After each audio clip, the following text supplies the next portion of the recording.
We're going to continue with Perek Alef Mishna Yud. Shmaya va'avtalion kibumehem. Shmaya and Avtalion, we learned from them. Shmaya Omer, Shmaya said, Ehov es hamalacha, one should love the work. Usina es harabanos, and he should hate or despise a position of power, of authority. V'al tisvad el harashos, and one should not join together with the rulership, with the ruling power. So says Rashi, Usina es harabanos, one should hate or despise a position of authority. Why? Because ultimately it buries its owner, meaning the position of power or authority is ultimately going to bury you.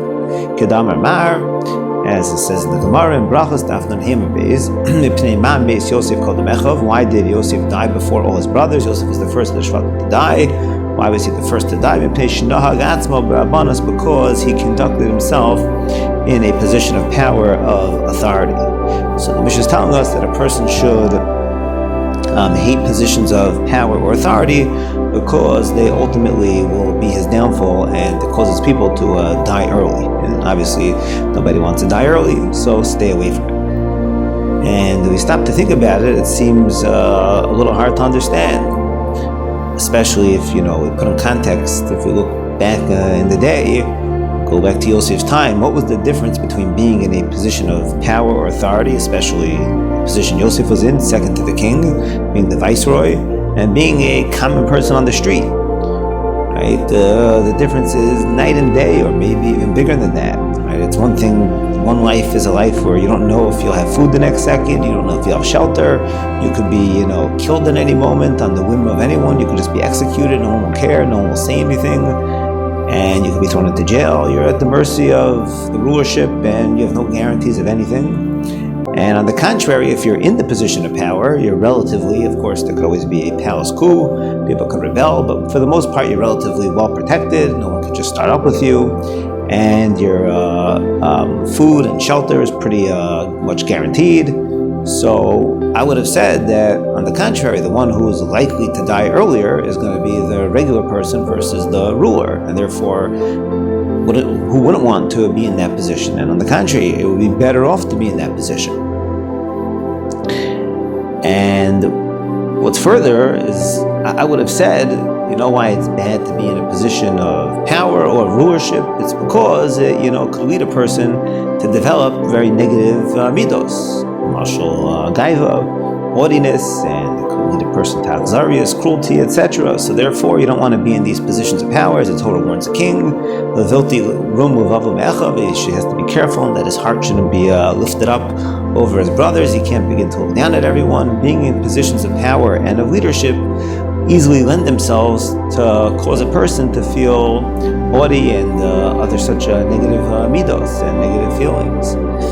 And it seems over here that that's, of course that could be true, but that's not what we're talking about here. Because first of all, as Rashi says, it's the issue is that it buries you, you die from it. But more than that, he brings as an example, it's really the Gemara in Brachos, gives an example of Yosef. And by Yosef, we don't find that because he became the second in command, he developed these bad midos. On the contrary, even as we saw just in this week's Parashat Vayechi, after they buried Yaakov and they're on the way back from Eretz Canaan, the Shvatim were afraid that now Yosef will kill them. He had the opportunity to take his revenge, and on the contrary, Yosef placated them and he explained to them that he had no such intentions and he had held no grudges against them or anything. So we don't find anywhere in the Chumash or the Mefarshim that Yosef was, so to say, led astray by his position. So it doesn't seem that the issue is because it could lead to that, even though it could, that would be a problem, but it's something much more than that. It's because it literally kills you. And we see from here, I think, something very eye-opening. Many times in life, people look at a situation or a certain thing, and you ask them, how would you classify this thing? Is it good? Is it bad? What's the difference if you have it or you don't have it? Is it a big difference, a small difference? And people will tell you, this is a very good thing, and the difference between having it and not having it is vast. It's a totally different life. And the reality is they couldn't be farther from the truth. Right? Being in Yosef's position, people would say, is great. It's a great thing to have. You got all this power. You can do whatever you want. You got all this money, this wealth.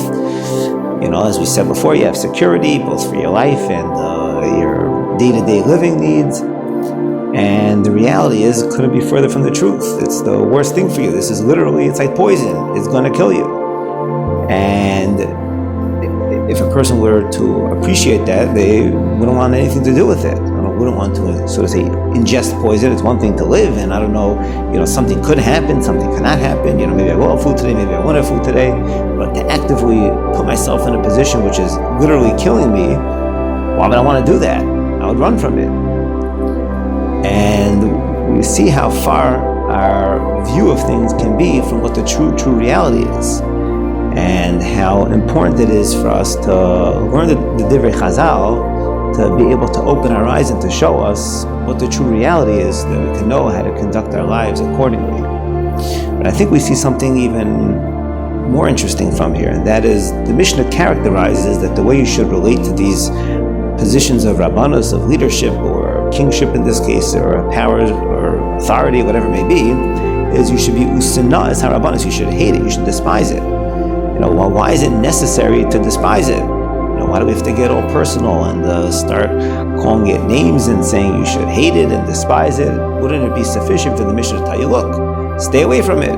It's not something which is good for you, so stay away from it. That's all. You don't have to start telling you to hate it. Why is it necessary to hate it? And it seems from here that perhaps this is something in general, that even if we were to tell you that this is something which will kill you, it's literally going to kill you. It's Mikaberes, as Baila buries its owner, the person in the position will ultimately bury him. It's going to cause you to die early. It's going to cut your life short. Even if a person knows that, and they believe that, but the pull and the allure of the position and the authority and all that it brings with it is so strong that they wouldn't be able to resist, even though they're aware of the fact that it's going to kill them. And the only way to be able to fight back is if they actually develop a hate and a dislike of it, and they despise it. If they don't relate to it in that manner, that this is something which I hate and I can't stand and I totally despise it, then in spite of all that they know about how terrible the position is for them, and the fact that it's literally going to be killing them, they wouldn't necessarily be able to stay away and to fight it and to overcome it.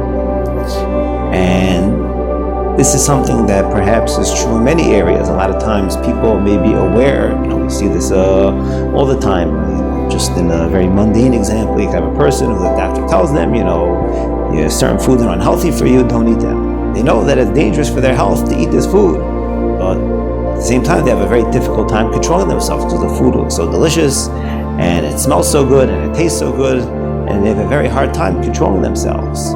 But what would happen if they were to be disgusted by that food? What would to happen if they developed a hate for that food? It would be so much easier for them to stay away. They would want to have nothing to do with it.